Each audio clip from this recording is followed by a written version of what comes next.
Well, what's a capital advisor? It's basically now the sophisticated way of saying an equity broker, which is fine if that's your business. We work with the debt broker, Nate Lowy. He's our boy. We love him. He is our only debt provider. But now there's these people that are equity brokers that are apparently for a fee they'll raise all the debt and equity for you allegedly. So I found that to be kind of interesting that they're coming off and kind of positioning themselves as JV equity or an institutional equity when in fact they may or may not have these relationships with them.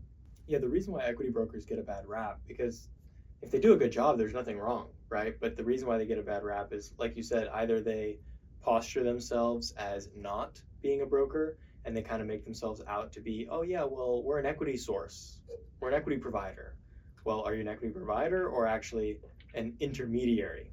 And they kind of try to get you in the door by saying, well, we have this and we have access to that, right? And then the other thing that they do that people don't like is the old bait and switch, where they'll get you in the door and say, hey, I can raise equity for you on this deal. I can source you a single check. And then they don't, but then they say, okay, but now I can source the debt for you, right? Or in 2023 and 2024, okay, well, would you take pref? For sure. That's another bait and switch. Or mezz. Hey, yeah. I went out to my list of investors. No one was interested in giving you JV, but I have a couple groups ready to do some aggressive pref for you. It's like, well, aggressive for who? Yeah. So that's a funny one.